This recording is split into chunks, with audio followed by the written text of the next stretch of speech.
Patrios. Poios.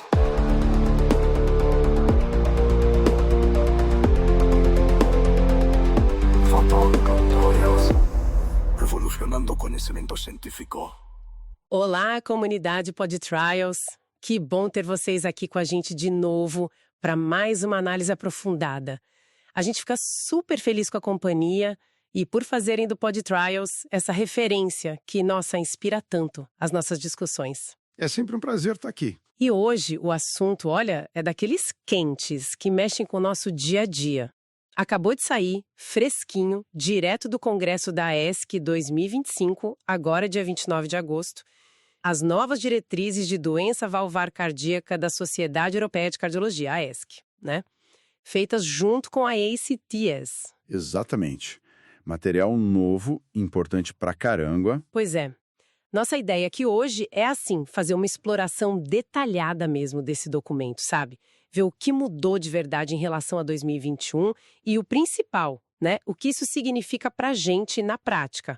Porque, olha, pode apostar, tem coisa aí que vai impactar como a gente cuida dos nossos pacientes com valvopatia. Com certeza, tem mudanças bem significativas. Então vamos começar a desembrulhar isso pelos princípios gerais. O conceito do Heart Team, ele continua firme e forte, né? O que é ótimo.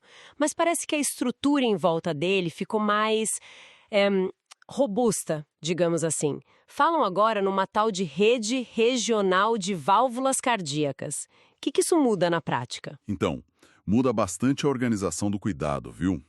A ideia dessa Heart Valve Network, como eles colocam lá na figura 1 da diretriz, é criar um sistema mais integrado. Pensa assim, a gente teria as clínicas de válvulas. Clínicas de válvulas. Isso. Centros mais focados no diagnóstico inicial, sabe? No acompanhamento ambulatorial, garantindo que o paciente certo seja encaminhado no momento certo. E aí, teríamos os centros de válvulas, propriamente ditos. Ah, os centros maiores. Exato. Os hospitais com estrutura e principalmente experiência para fazer os procedimentos mais complexos, tanto a cirurgia quanto os transcatéter. E para ser um desses centros de válvulas, as exigências aumentaram, ficaram mais puxadas. Sim. A tabela 5 detalha bem isso. Tem uma ênfase muito maior agora no volume de procedimentos e nos resultados como critério de qualidade, sabe? Ah, tipo número mínimo. Isso. A diretriz sugere, por exemplo, volumes anuais mínimos ou, assim, desejáveis para manter a expertise. Algo em torno de 100 TAVs por centro, uns 50 reparos mitrais transcatéter, o MTIR, né, acumulados por operador ou centro, e mais de 20 reparos tricúspides transcatéter, ou TIR-TIR, por ano, por centro. Nossa, são números consideráveis. São. Isso não é só um número aleatório, né? Reflete a curva de aprendizado e aquela relação que a gente já conhece entre volume e melhores desfechos para esses procedimentos mais complexos. Comparado com 2021, essa estrutura de rede e os critérios de volume estão bem mais formalizados. Faz todo sentido, né? Especialmente para aqueles procedimentos mais desafiadores que eles listam lá na tabela 6, tipo TAV não femoral, valve em valve, ou os próprios reparos mitrais e tricúspides transcatéter. Exato. Isso acaba direcionando os casos mais cabeludos para onde tem mais experiência, né? Justamente. O objetivo final é garantir que o paciente receba o melhor tratamento possível no local mais adequado e sempre, claro, com a decisão compartilhada entre a equipe e o paciente como foco central. Isso não mudou. A discussão. A possibilidade de pular a coronariografia invasiva antes do TAV em alguns casos. Como é que funciona isso? Essa é uma recomendação nova, classificada como IIAB.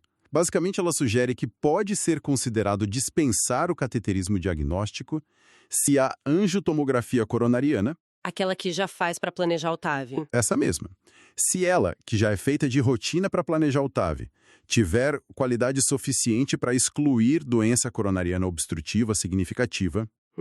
Mas isso não é uma carta branca para abandonar o CAT pré-TAV, imagino eu. Qual que é a ressalva? Tem alguma pegadinha aí? Tem a ressalva do risco pré-teste do paciente para a doença coronariana.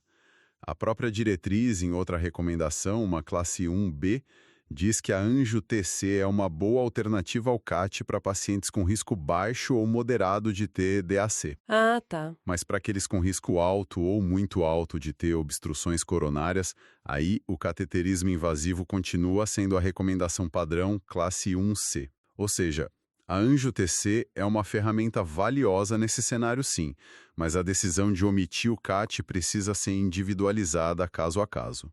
Entendido. Faz sentido. E quanto à anticoagulação na fibrilação atrial, a FA, em pacientes com valvopatias nativas, temos novidades aí também? Que é outra coisa do dia a dia, né? Temos sim, e são importantes para a prática.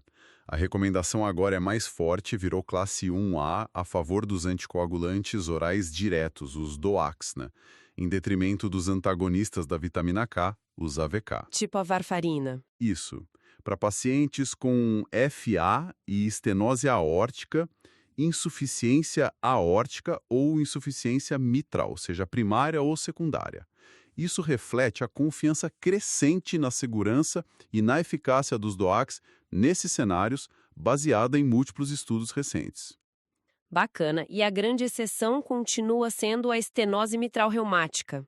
Aquela que a gente sempre teve mais cuidado. Continua sendo, exatamente. A diretriz reforça a contraindicação, agora classe 3B, para o uso de DOACs em pacientes com FA e estenose mitral reumática, especificando agora uma área valvar igual ou inferior a 2,0 centímetros quadrados como ponto de corte. Ah, definiram um número agora. Definiram. Nesses casos, o AVK ainda é o tratamento de escolha. Em 2021, a preferência por DOACs em outras valvopatias era um pouco menos enfática e a contraindicação na M reumática já existia, claro, mas agora está mais definida com esse corte da área. Ok, clareou bastante. Agora vamos pro prato principal de muitas discussões, a estenose aórtica. A EAL. Aquele eterno debate, né? TAV versus cirurgia, a SAVR. O que mudou com os dados mais recentes de estudos como o DEDICATE-DZHK e aquele segmento mais longo dos estudos pivotais que a gente tanto esperava? Aqui a conversa esquenta mesmo. A diretriz de 2025 tentou, assim, simplificar um pouco a recomendação, baseando-se nesses dados mais maduros que você mencionou. A grande mudança é o estabelecimento de um corte etário mais claro. 70 anos. 70, não mais 75. 70. Para pacientes com 70 anos ou mais, com EA grave e anatomia favorável, claro, o TAV é agora a recomendação preferencial, classe 1A. Já para pacientes com menos de 70 anos e baixo risco cirúrgico, a cirurgia, a SAVR, é a recomendação, classe 1B. Nossa, isso é bem mais direto que em 2021, que usava os 75 anos mais como um guia dentro de um cálculo de risco mais complexo, né? Mas por que 70 anos?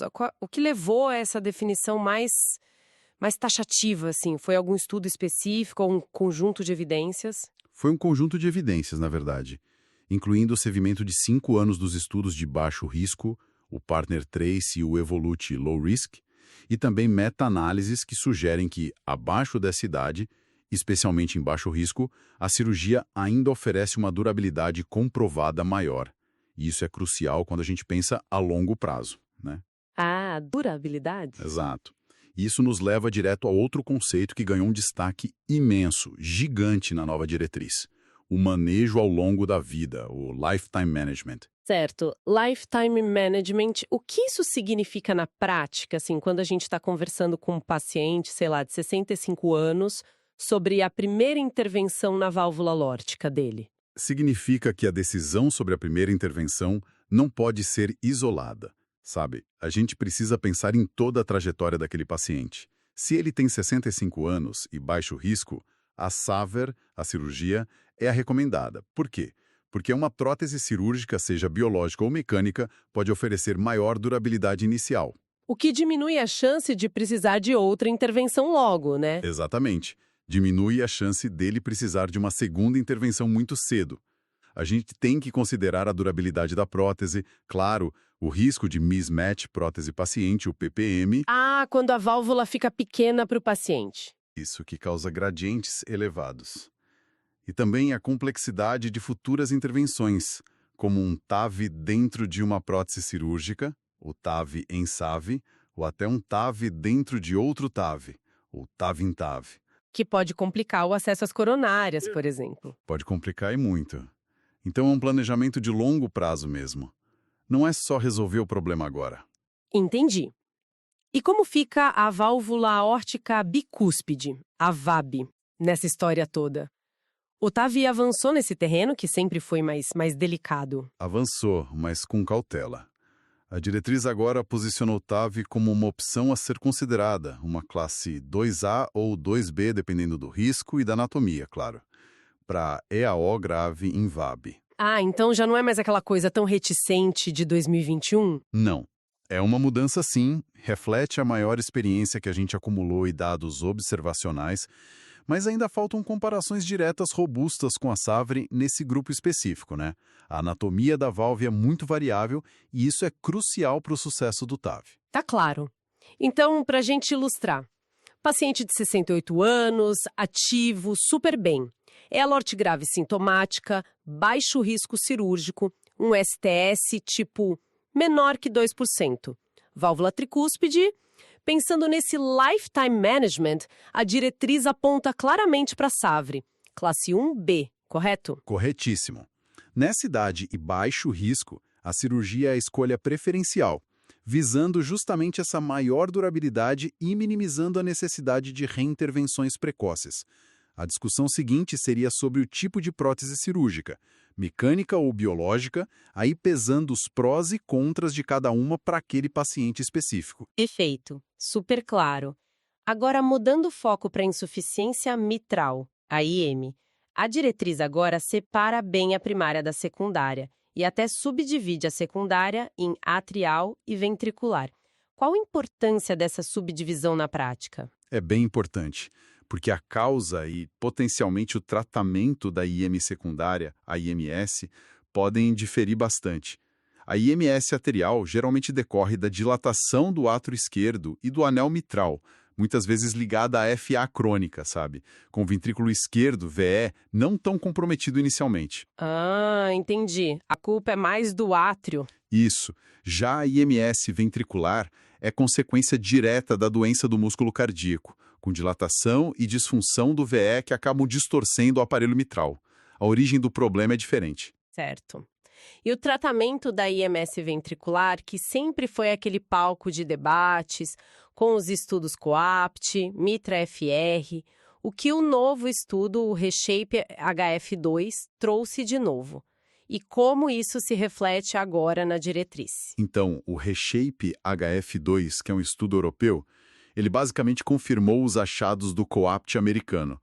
Mostrou benefício do reparo transcatéter borda-borda, o TER, né, tipo MitraClip, em pacientes selecionados com IMS ventricular grave.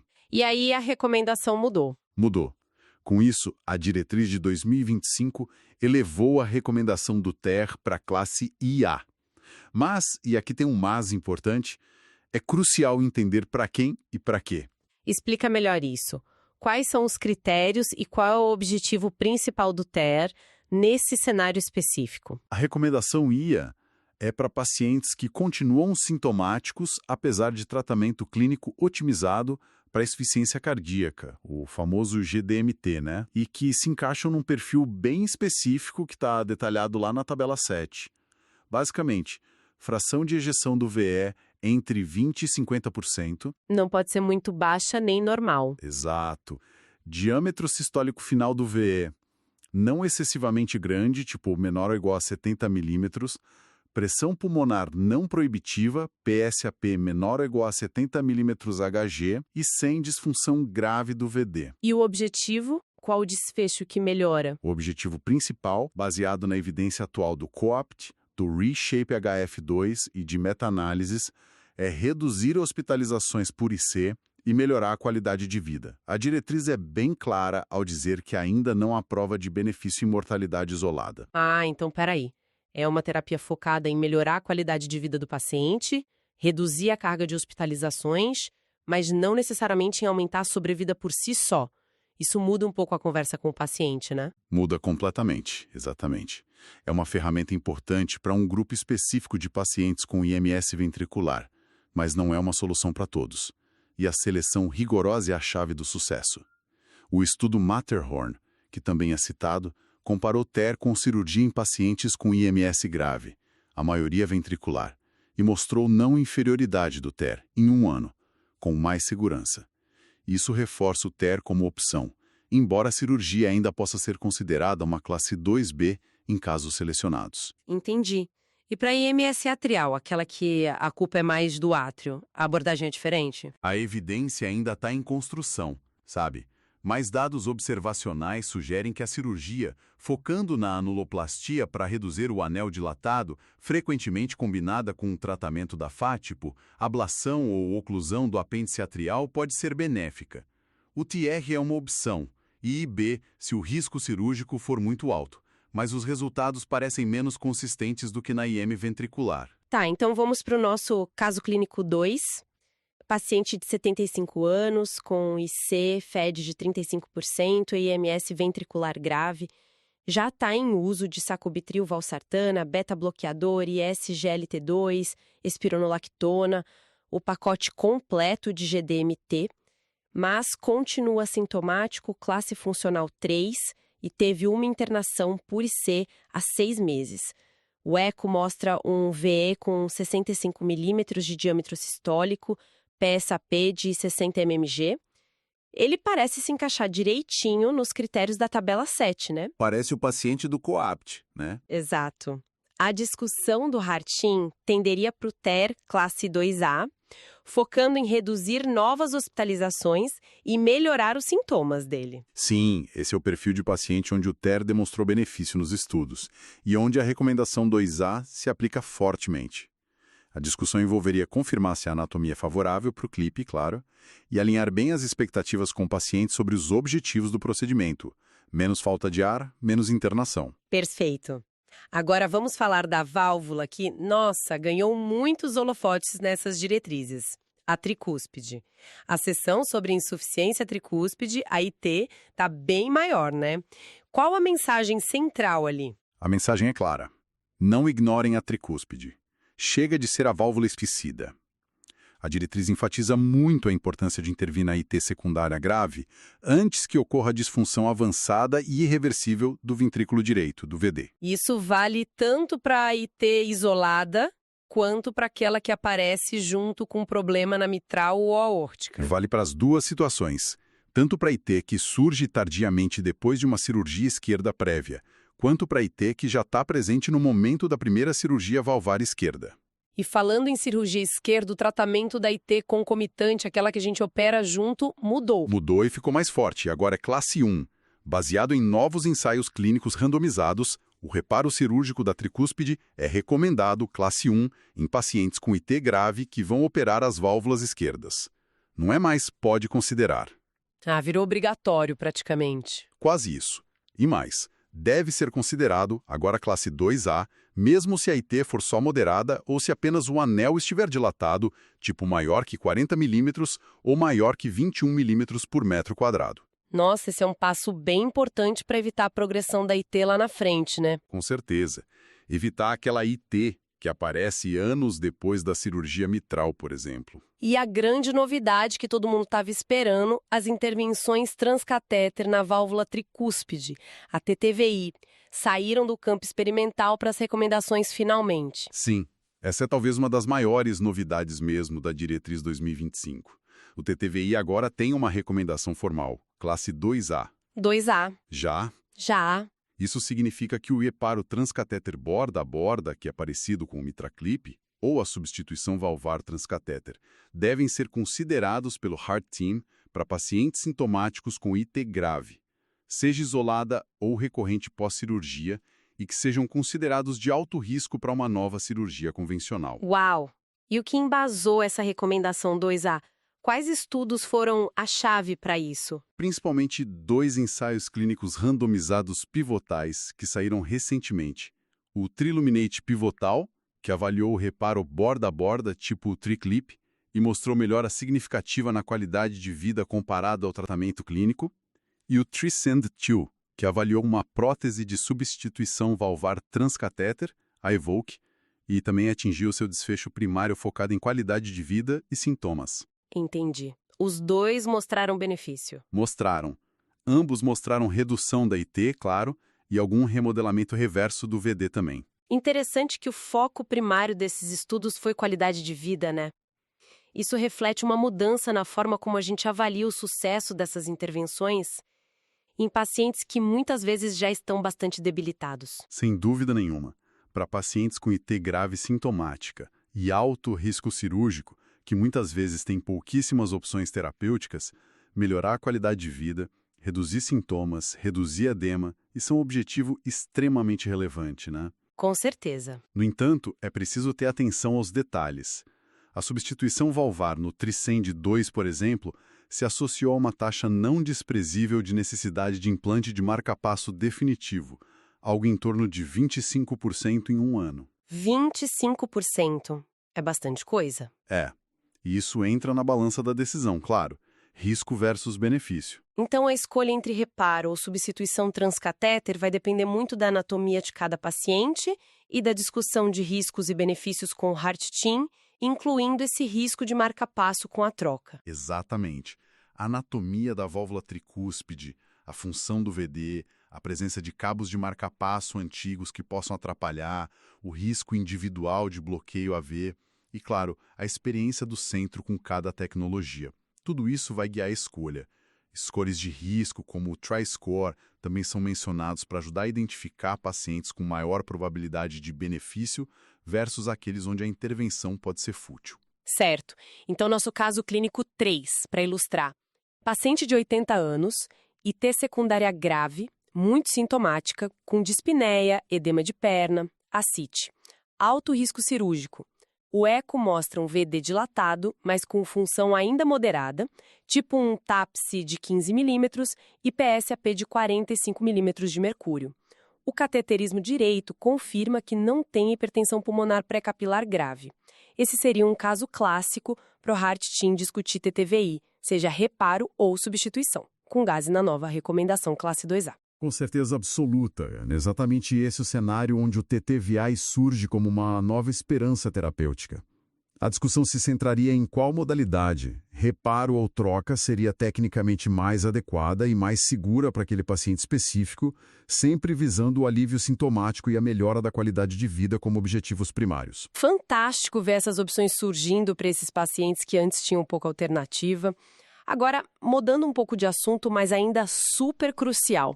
Terapia antitrombótica pós-intervenção valvar. O que há de novo nessa área, que também é cheia de dúvidas, né? É verdade.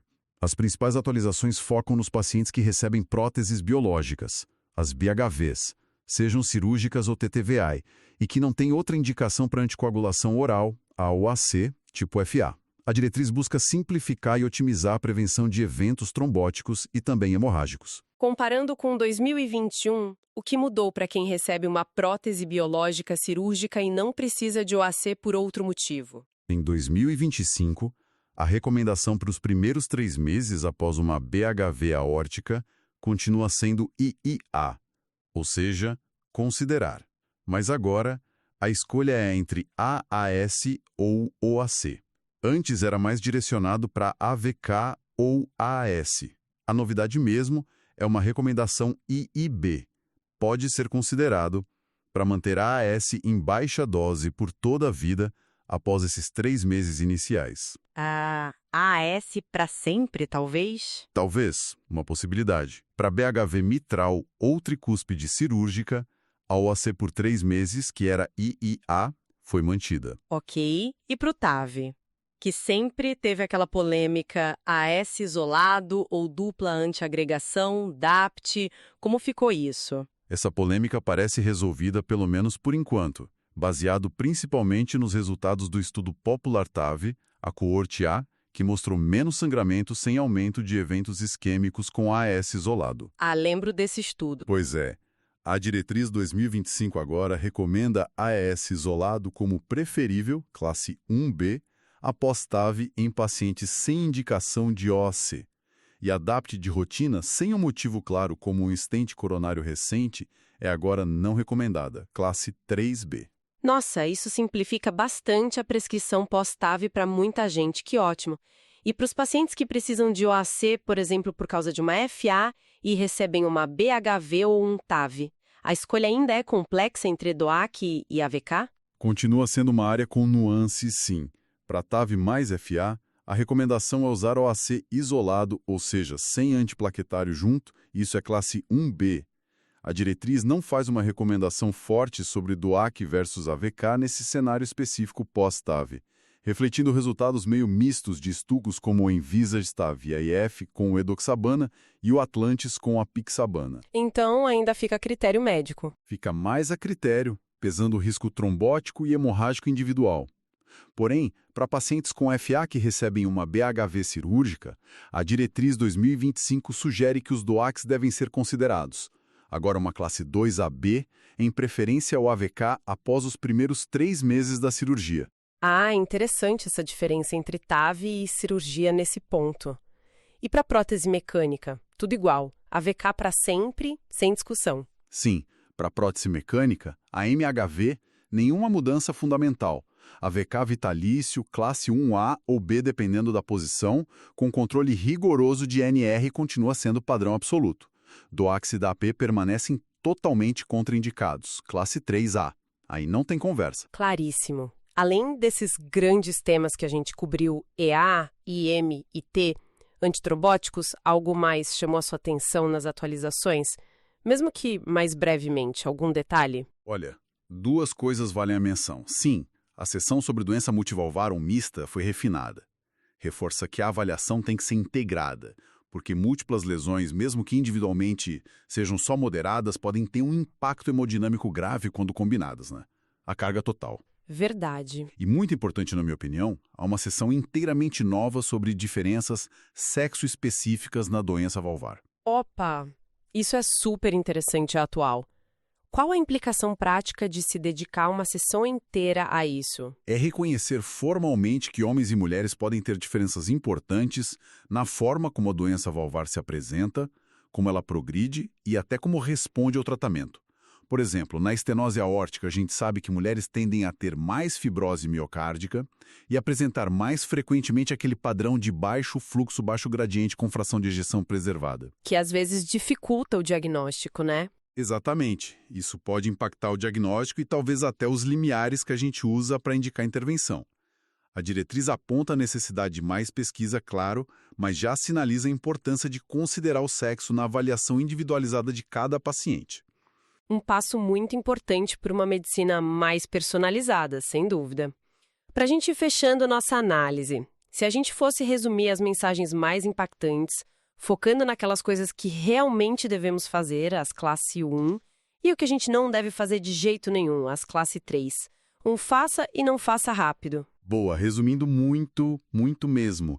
Devemos fortalecer o Heart Team e organizar o cuidado em rede, usar avaliação multimodal integrada, intervir na EO grave sintomática ou com marcadores de risco, lembrando dos 70 anos como divisor para TAV e SAVIR, e pensando sempre no Lifetime Management. Considerar TER e A na MS ventricular selecionada para melhorar qualidade de vida e hospitalização, intervir precocemente na IT grave, incluindo reparo concomitante em cirurgia esquerda classe 1 e considerar TTVI e A em alto risco. Usar AS isolado pós-TAV sem OAC, classe 1. E o que não fazer? O que não fazer? Usar DOACs em estenose mitral reumática com área menor ou igual a 2,0 cm², classe 3.